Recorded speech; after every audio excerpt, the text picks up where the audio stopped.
اعوذ باللہ نحمده ونصلي على رسوله الكريم اما بعد فاعوذ بالله من الشيطان الرجيم بسم الله الرحمن الرحيم رب اشرح لي صدري ويسر لي امري واحلل عقدة من لساني يفقهوا قولي۔ ہماری آج کی گفتگو کا موضوع ہے صبر و برداشت۔ دنیا کی زندگی میں کوئی انسان بھی رنج و غم، مصیبت و تکلیف، آفت و ناکامی اور نقصان سے بے خوف نہیں رہ سکتا۔ ہر انسان پر کسی نہ کسی وقت ایسی چیز آتی ہی ہے جو اسے ناگوار ہوتی ہے، جو اسے ناپسند ہوتی ہے، اور یوں بسا اوقات انسان کو ناپسندیدہ حالات میں ڈال کر اس کی آزمائش کی جاتی ہے۔ قرآن پاک میں اللہ تعالیٰ فرماتے ہیں وَنَبْلُوكُمْ بِالْخَيْرِ وَالشَّرِّ فِتْنَةً، ہم تمہیں اچھے برے حال میں مبتلا کر کے تمہاری آزمائش کریں گے۔ ایک اور جگہ پر فرمایا خلق الموت والحیات لیبلوکم ایکم احسن عملا، اس نے موت اور زندگی کو بنایا تاکہ وہ تمہارا امتحان لے کر دیکھے، تمہیں آزما کر دیکھے کہ تم میں اچھے کام کون کرتا ہے۔ اچھے وقت میں، اچھے حالات میں اچھا بننا، موافق ماحول میں، خوشگوار حالات میں، یہ مشکل نہیں ہوتا، لیکن اس وقت اچھا بن کے دکھانا جب انسان پر ایسے حالات آئیں جو اس کے لیے تکلیف اور پریشانی کا باعث ہوں، اس کی مرضی کے مطابق نہ ہوں، ایسے میں ہی کسی انسان کا صحیح طور پر پتہ چلتا ہے کہ وہ دراصل کیسا انسان ہے۔ اب جب بھی کوئی مشکل آتی ہے یا مصیبت آتی ہے تو اس وقت انسان کے سامنے دو راستے ہوتے ہیں۔ ایک تو یہ کہ اس مشکل یا مصیبت کا صحیح طور پر مقابلہ کرے، اس میں مثبت رویہ اختیار کرے، صبر سے کام لے، اور دوسرا راستہ یہ کہ انسان اس پر چیخے چلائے، پریشان ہو، حواس کھو بیٹھے، مایوسی کا شکار ہو۔ اب ان دونوں راستوں کو دیکھ کر آپ خود فیصلہ کر سکتے ہیں کہ کون سا راستہ آپ کے حق میں زیادہ مفید ہو سکتا ہے۔ کسی بھی آنے والی مشکل یا آزمائش کو اگر انسان رب کا فیصلہ سمجھ کر قبول کر لیتا ہے تو اس صورت میں انسان کے اندر صبر آ جاتا ہے، اور اگر انسان مایوس ہوتا ہے، اس فیصلے کو قبول نہیں کرتا، اللہ سے ناراض ہوتا ہے، تو حاصل کچھ بھی نہیں ہوتا، اس اجر کو بھی چھوڑ بیٹھتا ہے جو صبر کی صورت میں اسے اس مصیبت پر مل سکتا تھا، اس سے بھی ہاتھ دھو بیٹھتا ہے، اور دوسری طرف مسئلہ حل بھی نہیں ہوتا۔ اس کے برعکس جو لوگ مصیبت پر صبر کرتے ہیں ان کے بارے میں قرآن پاک میں آتا ہے وَبَشِّرِ الصَّابِرِينَ الَّذِينَ إِذَا أَصَابَتْهُمْ مُصِيبَةٌ قَالُوا إِنَّا لِلَّهِ وَإِنَّا إِلَيْهِ رَاجِعُونَ أُولَئِكَ عَلَيْهِمْ صَلَوَاتٌ مِّن رَّبِّهِمْ وَرَحْمَةٌ وَأُولَئِكَ هُمُ الْمُهْتَدُونَ، اور خوشخبری ان لوگوں کو دیجیے جو مصیبت پر صبر کرتے ہیں اور کہتے ہیں کہ ہم اللہ کے ہیں اور اللہ ہی کی طرف ہمیں واپس جانا ہے۔ ان لوگوں پر ان کے رب کی طرف سے بڑی عنایات ہوں گی اور اس کی رحمت ہوگی، اور ایسے ہی لوگ راہ ہدایت پر ہوتے ہیں۔ گویا مصیبت کے وقت صبر کرنے والا اللہ تعالیٰ کی خاص رحمت اور عنایت کا مستحق ہو جاتا ہے۔ یہاں ایک سوال یہ پیدا ہوتا ہے کہ اگر انسان اللہ تعالیٰ کا محبوب ہے اور اللہ تعالیٰ اپنے بندوں سے پیار کرتا ہے تو پھر انہیں مشکل میں کیوں ڈالتا ہے، ان کا امتحان کیوں لیتا ہے؟ تو بات یہ ہے کہ دنیا میں بھی امتحان کے بغیر انسان کی اصل قدر و قیمت سامنے نہیں آتی۔ مثلاً ایک ماں اپنے بچے سے پیار کرتی ہے لیکن اس کو اسکول بھیجتی ہے، جب امتحان کا وقت آتا ہے تو گھر نہیں بٹھا لیتی، امتحان کے لیے بھیجتی ہے تیار کر کے، اور امتحان سے جب بچہ گزرتا ہے تو ہی وہ پہچانتا ہے کہ اب وہ کس قابل ہے۔ کامیابی امتحان کے بعد ہی آتی، بغیر امتحان کے تو کامیابی کا تصور ہی نہیں۔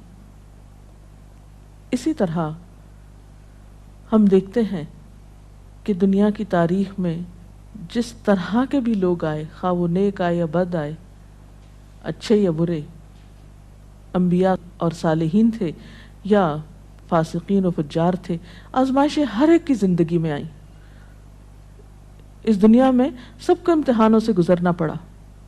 ہاں، یہ فرق ضرور ہے کہ اللہ کے پیاروں نے اللہ کی طرف سے آئے ہوئے امتحان پر کبھی شکوہ نہیں کیا، بے صبری سے اور جلد بازی سے کام نہیں کیا، بلکہ اس کے برعکس صبر سے کام لیا۔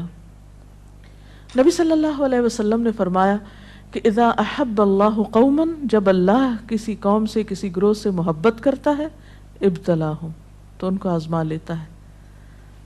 گویا آزمائش اللہ کی طرف سے کسی ناراضگی کی علامت ہی نہیں، بلکہ بسا اوقات وہ اس کی محبت کی علامت ہوتی۔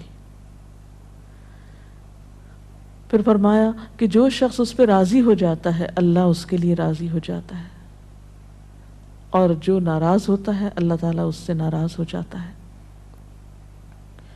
لیکن وہ لوگ جو کسی بھی دکھ، تکلیف اور آزمائش کے وقت صبر کرتے ہیں تو ان کے بارے میں خوشخبریاں بھی ہیں۔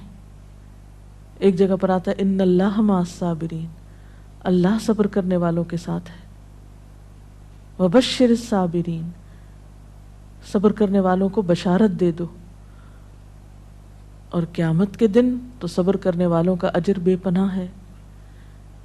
حدیث میں آتا ہے قیامت کے روز دنیا میں عافیت سے رہنے والے جب آزمائش میں مبتلا لوگوں کے اجر کو دیکھیں گے، یعنی قیامت کے دن جو ان کو اجر ملے گا اس کو دیکھیں گے تو تمنا کریں گے کہ اے کاش دنیا میں ہماری جلد کینچیوں سے کاٹ دی جاتی اور ہم بھی صبر کرتے اور آج ہمیں بھی اتنا بڑا اجر ملتا۔ اور اس کے علاوہ جو بھی مصیبت، تکلیف، حتیٰ کہ کانٹا بھی چبھتا ہے بندہ مومن کو تو اللہ تعالیٰ اس کے بدلے میں بھی انسان کے گناہ معاف کرتا رہتا ہے۔ اس لیے کبھی بھی اس بات پر پریشان نہیں ہونا چاہیے کہ کوئی مصیبت جو آ گئی تو یہ شاید اللہ تعالیٰ کی ناراضگی ہی کا ذریعہ ہے۔ نہیں، اسی پریشانی میں آپ اللہ کی رضا کو بھی پا سکتے ہیں۔ نبی صلی اللہ علیہ وسلم نے فرمایا جس مسلمان کو کوئی قلبی اذیت، جسمانی تکلیف، بیماری، رنج، دکھ، غم، کچھ بھی جو پہنچتا ہے، حتیٰ کہ اگر اسے کانٹا بھی چبھ جاتا ہے اور وہ اس پہ صبر کرتا ہے تو اللہ تعالیٰ اس کے بدلے اس کے گناہوں کو معاف کر دیتا ہے۔ اس لیے تکلیف مانگنی تو نہیں چاہیے، عافیت کی دعا پسندیدہ ترین دعاؤں میں سے ہے، لیکن اگر تکلیف آ جائے تو اس پر واویلا نہیں کرنا چاہیے، اس کو اللہ کا فیصلہ سمجھ کر قبول کر لینا چاہیے اور اس وقت صبر سے کام لینا چاہیے۔ اب سوال یہ پیدا ہوتا ہے کہ صبر کیا کیسے جائے؟ تو اس کے لیے شعوری کوشش کی ضرورت ہوتی ہے۔ حدیث پاک میں آتا ہے من یتصبر یصبرہ اللہ، جو صبر کرے گا اس کو اللہ صبر دے دے گا۔ تو گویا سب سے پہلے نیت اور ارادے کی ضرورت ہے، اللہ کے فیصلے کو قبول کرنا، ایکسپٹ کر لینا کہ جو ہونا تھا ہو گیا، آپ اسے تبدیل نہیں اب کر سکتے۔ مثلا کوئی شخص فوت ہو گیا، آپ اس کو دنیا میں لا تو نہیں سکتے، اب کیا اللہ کے فیصلے کو قبول کر لیجئے اور اس طرح بہیو کیجئے کہ اللہ راضی ہو جائے کہ ہاں اس میرے بندے نے میری بات کو قبول کر لیا، اس کا برا نہیں مانا۔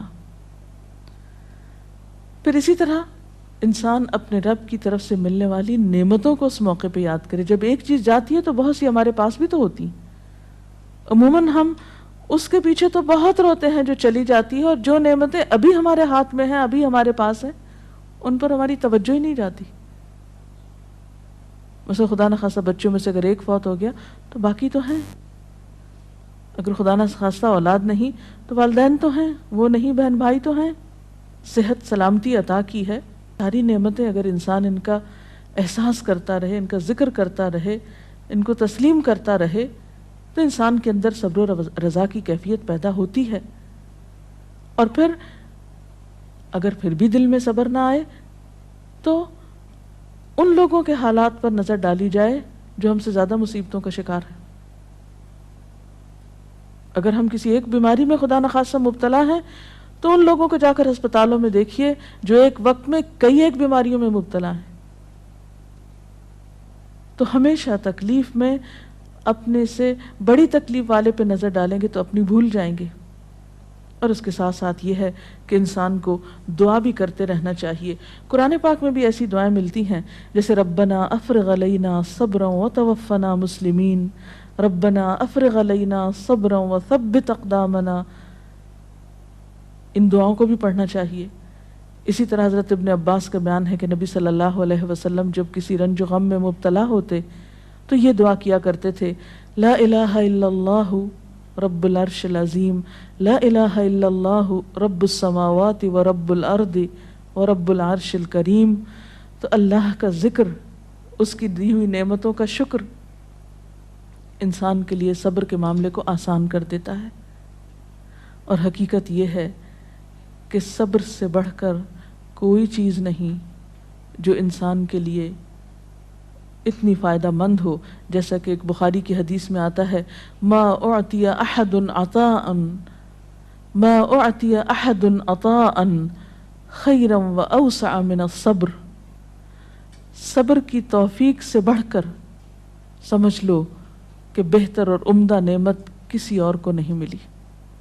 یعنی جس کو صبر کرنے کی توفیق ہو گئی، ہمت ہو گئی، تو سمجھ لیجئے کہ اس کو سب سے بڑھ کر نعمت مل گئی۔ یہ توفیق رب کی نعمتوں میں سے ایک بڑی نعمت ہے۔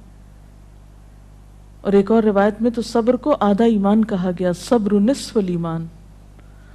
اور مومن کا حال کچھ یوں بتایا گیا، یعنی مومن کی شان آپ صلی اللہ علیہ وسلم نے فرمایا کہ مومن کی شان بھی عجیب ہے، اور یہ شان مومن کے سوا کسی اور کو نصیب نہیں ہوتی۔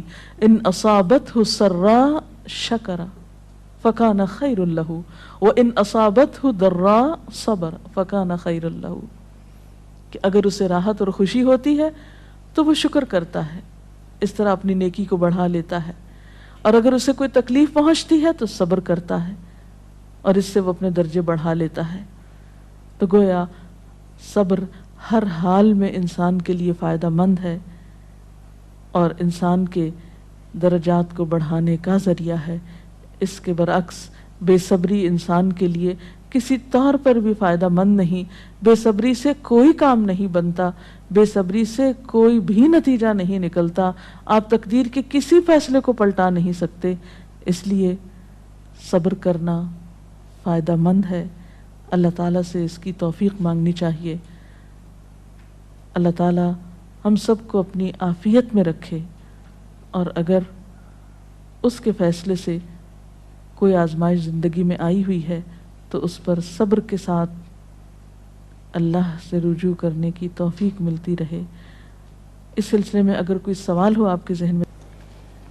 ایک حالات جو ہمیں بہت ہی کامن نظر آتے ہیں کہ جب کسی کی وفات ہوتی ہے، اور بہت ہی عام دیکھا گیا ہے کہ لوگ بالکل اپنے آپے سے باہر ہو جاتے ہیں، اسے اللہ کی رضا، اللہ کا وقت، جانے والے کا کوئی بالکل انہیں صرف اپنا غم کہ ہم سے یہ چھٹ گیا، اور اتنی استغفر اللہ غلط باتیں کہتے ہیں ان موقعوں پر، اور جب انہیں کوئی سمجھانا چاہے تو وہ اس مینٹل سٹیٹ میں، اس مینٹل فریم آف مائنڈ میں ہوتے نہیں کہ کسی کی بات سننا چاہیں، اور وہ بالکل صبر کا دامن چھوڑے ہوئے ہوتے ہیں۔ تو اس طریقے سے ان ماحول میں لوگوں کو کیسے ڈیل کیا جائے؟ ایسے سب لوگ اپنے بارے میں سوچیں کہ ان کی اس بے صبری نے ان کو کیا دیا، کیا اللہ کا فیصلہ پلٹ گیا، کیا اس بے صبری سے انہیں کوئی اجر ملا، کیا ان کی اس بے صبری سے دوسروں کو کوئی راحت ملی۔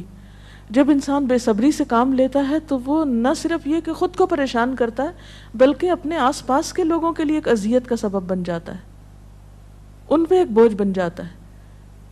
پھر بعض اوقات زبان سے ایسی ناروا باتیں نکالتا ہے کہ اللہ تعالیٰ کو ناراض کر دیتا ہے. حالانکہ دیکھا جائے تو ان ساری چیزوں کے نتیجے میں سوائے خسارے اور ناکامی کے کچھ حاصل نہیں ہوتا. اسی لیے قرآن پاک میں اللہ تعالیٰ فرماتے ہیں وَالْعَصْرِ إِنَّ الْإِنسَانَ لَفِي خُسْرٍ إِلَّا الَّذِينَ آمَنُوا وَعَمِلُوا الصَّالِحَاتِ وَتَوَاصَوْا بِالْحَقِّ وَتَوَاصَوْا بِالصَّبْرِ. قسم ہے زمانے کی، یقیناً انسان نقصان میں ہے سوائے ان لوگوں کے جو ایمان لائے اور جنہوں نے اچھے کام کیے، ایک دوسرے کو حق کی تلقین کرتے رہے اور ایک دوسرے کو صبر کی تلقین کرتے رہے. تو خواہ تکلیف میں مبتلا شخص چیخنا پکارنا کرے، پھر بھی آس پاس کے لوگوں پر لازم ہے کہ وہ کسی نہ کسی طریقے سے اسے صبر کی طرف لے آئیں، اس لیے کہ صبر کے علاوہ اور کوئی دوا ہے ہی نہیں ایسے لوگوں کی. میم صبر کا مطلب کیا ہے؟ صبر کرنا کیا ہوتا ہے؟ صبر کا معنی ہوتا ہے اپنے آپ کو روک لینا، یعنی نیگیٹو ریئیکشن سے روکنا، منفی رویے سے روکنا، ناپسندیدہ حالات میں ناپسندیدہ طرز عمل سے خود کو روکنا، اور ایسے موقع پر ہمت اور دلیری سے کام لیتے ہوئے وہ طریقہ اور وہ طرز عمل اختیار کرنا جو اللہ تعالیٰ کی رضا کا باعث بنے. انسان اسفل سافلین میں نہ جا گرے، اپنے درجے سے انسانیت سے نیچے نہ اترے، اپنی زبان اپنے طرز عمل سے کوئی ایسا مظاہرہ نہ کرے جو انسانیت کے خلاف ہو، ایک مسلمان کی شان کے خلاف ہو، جو اللہ کو ناراض کرنے والا ہو. اسی رویے کا نام صبر ہے. رسول اللہ صلی اللہ علیہ وسلم کی زندگی سے میڈم کوئی مثال بتائیں جب ان کو کوئی بہت بڑا لاس ہوا ہو یا کوئی ان سے بچھڑ گیا ہو تو ان کا کیا رد عمل ہوتا تھا؟ اس میں ہم بے شمار مثالیں دیکھتے ہیں.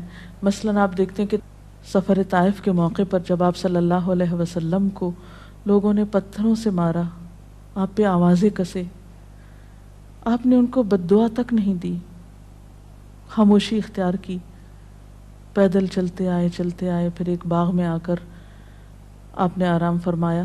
جبریل امین حاضر ہوئے کہ اگر آپ اجازت دیں اور آپ چاہیں تو ان لوگوں کو دو پہاڑوں کے بیچ میں پیس کے رکھ دیا جائے.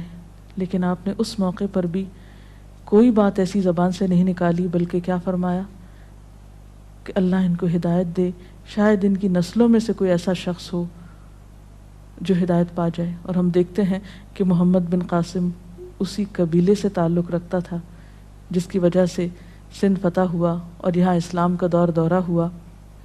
اثرات کہاں تک پہنچے صبر کے. اسی طرح اپنی اولاد کے معاملے میں آپ کے بیٹے ابراہیم، جن سے آپ کو بہت پیار تھا، جب وہ فوت ہوئے تو وہ آپ کی گود میں تھے اور آپ کے آنسو ٹپ ٹپ گر رہے تھے. لوگوں نے دیکھا تو کہا اللہ کے رسول صلی اللہ علیہ وسلم آپ بھی روتے ہیں؟ فرمایا کہ ہاں، یہ تو رحمت کی علامت ہوتی ہے. آنکھ آنسو بہاتی ہے، دل غمگین ہوتا ہے، لیکن زبان سے وہی نکلے گا جو اللہ کی رضا ہوگی، یعنی زبان سے کوئی ناپسندیدہ بات نہیں نکلے گی. اسی طرح جنگ احد کے موقع پر جب آپ کا دانت شہید کر دیا گیا، اس موقع پر بھی آپ نے کس طرح صبر و رضا سے کام لیا. تو گویا خواہ کوئی جسمانی تکلیف ہوئی آپ کو، یا اولاد کی طرف سے تکلیف اور غم پہنچا، یا اللہ کے راستے میں جب کہیں ستائے گئے، تو کسی بھی موقع پر آپ نے کبھی کوئی ایسا طریقہ اختیار نہیں کیا کہ جو اخلاق سے کم ہو. اسی لیے آپ کو یہ اعزاز نصیب ہوا کہ انک لعلی خلق عظیم، بے شک آپ اخلاق کی عظمتوں پر فائز ہیں. اور واقعی بہترین اخلاق اس وقت کسی کا پتہ چلتا ہے، اور بہترین اخلاق والا وہی ہو سکتا ہے جو ایسے موقع پر بہترین اخلاق کو ثبوت دے جب حالات اس کے موافق نہ ہوں، اس کے خلاف ہوں، اس کے نفس کو ناگوار ہوں، اس کے لیے تکلیف دہ ہوں، پریشان کن ہوں. جی کوئی اور سوال؟ یہ صبر کے معاملے میں ہم عورتیں جو ہیں عموماً بے صبری کا زیادہ مظاہرہ کرتے ہیں، خاص کر جیسے کہیں اموات ہو جائے یا کچھ ہو جائے. لیکن کچھ ایسی خواتین بھی ہوتی ہیں جو اس وقت بہت زیادہ صبر کرتی ہیں، لیکن پھر وہی ہماری جو ہم عورتیں جو ہیں اس وقت اس کو یہ تانا دیتی ہیں بہت سنگ دل ہے، سخت دل ہے، اور وہ الٹا اس کو متاثر ہونے کے بجائے، اس کو زیادہ اس کو کرنے کے بجائے اس کو تانے دے کے معاشرے میں اس کا جینا زیادہ. تو اس معاملے میں جو ہے امہات المومنین کی کوئی ایسی مثالیں ہوں جو کہ بھئی اس طرح انہوں نے تکالیف میں صبر کیا، اور ہم عورتوں کا ایسے معاملے میں کیا کردار ہونا چاہیے کہ ایسے جو صبر کرتی ہیں خواتین. اس میں آپ دیکھیے کہ حضرت ام سلیم ہیں جن کا بچہ بیمار ہے، شوہر بیمار بچے کو چھوڑ کر جاتے ہیں، واپس آتے ہیں تو بچہ فوت ہو چکا ہوتا ہے. بیوی بہت صبر سے کام لیتی، یعنی ام سلیم جو ہیں بہت صبر سے کام لیتی ہیں، بچے کو ڈھانپ دیتی ہیں، شوہر کا استقبال کرتی ہیں، ان کو کھانا کھلاتی ہیں، آرام کرنے دیتی ہیں، اور پھر بہت عمدہ طریقے سے ان سے کہتی ہیں کہ اچھا ابو طلحہ یہ بتاؤ کہ اگر کوئی شخص تمہارے پاس اپنی امانت رکھے اور پھر امانت لینے کے لیے آ جائے تو تم کس طرح واپس لوٹاؤ گے؟ تو کہنے لگے کہ خوشی کے ساتھ لوٹاؤں گا. پوچھا تم ناراض تو نہیں ہوگے کہ وہ اپنی امانت کیوں لینے کے لیے آگے، یعنی واپس کیوں لے رہا ہے؟ کہا کہ نہیں، ناراضگی کس بات کی؟ تو کہنے لگے کہ دیکھو تمہارا بچہ تمہارے پاس اللہ کی امانت تھا، تمہاری ملکیت نہیں تھا، اللہ کی طرف سے ایک نعمت ملی ہوئی تھی، اللہ تعالیٰ نے اس کو واپس لے لیا. یعنی کس قدر خوبصورت انداز میں وہ اپنے بچے کی وفات کی خبر اپنے ہی شوہر کو دیتی ہیں، کوئی رونا دھونا نہیں، کوئی واویلا نہیں، کچھ بھی نہیں. اسی طرح جنگ احد میں ایک صحابی ہیں جن کے شوہر، جن کے بیٹے، جن کے باپ، جن کے بھائی شہید ہوتے ہیں، ان کو ہر ایک کی شہادت کی خبر سنائی جاتی ہے، لیکن وہ کہتی ہیں مجھے اللہ کے رسول صلی اللہ علیہ وسلم کے بارے میں بتاؤ کہ ان کا حال کیا ہے. اتنے رشتوں کے جانے پر کس قدر صبر سے کام لے رہی ہیں. ایک نہیں بے شمار مثالیں ایسی ہیں، اور اسلام تربیت بھی ایسے ہی کرتا ہے انسان کی. عرب کی ایک مشہور شاعرہ ہیں مرثیہ نگار. دور جاہلیت میں ان کا بھائی صخر فوت ہو گیا، بھائی سے بہت محبت تھی. اس کے فوت ہونے پر بہت دردناک مرثیہ لکھا. کہتی ہیں کہ این یجودا ولا تجمدا الا تبکیانی لصخر الندى، اے میری دونوں آنکھوں بس بہتی ہی رہو، کیا تم صخر بھائی کا نام تھا، صخر کے لیے روگی نہیں جو بہت ہی سخی تھا، خود بھی روتی تھی اوروں کو بھی رلاتی تھی. اور اس کے ساتھ ہی یہ کہ سیاہ رنگ کی کہتے ہیں کہ اس نے چولی پہن رکھی تھی کہ مرتے دم تک نہیں اتاروں گی، یعنی ہر وقت ایک غم کا سمبل بنی ہوئی تھی. جب اسلام لائیں، ایمان لائیں، تو اس کے بعد ایک جنگ میں ان کے 4 بیٹے اکٹھے شہید ہوئے اور ایک آنسو نہیں بہایا. انتہائی صبر کا مظاہرہ کیا. وہ خاتون جو دور جاہلیت میں ایک بھائی کی وفات پر مسلسل روتی تھی، ایمان لانے کے بعد اس پر بھی صبر آ گیا اور اپنے بیٹوں کی شہادت پر اللہ کا شکر ادا کیا. اور صخر کے لیے پھر جب کبھی روتی تھی تو کہتی پہلے تو میں اس کی موت پہ روتی تھی، اب اس بات پہ روتی ہوں کہ وہ حالت کفر میں فوت ہو گیا، اس کی آخرت کا کیا ہوگا. تو جس شخص کو غم آخرت لگ جائے وہ دنیا کے غم بھول جایا کرتا ہے. اور یہ ایمان ہی ہے سچا ایمان جو انسانوں کو اندر باہر سے بدلتا ہے. اللہ تعالی ہمیں بھی بہترین مومن بنائے. اس کے ساتھ ہی آج کا پروگرام ختم ہوتا ہے. اجازت چاہتے ہیں. السلام علیکم ورحمۃ اللہ وبرکاتہ.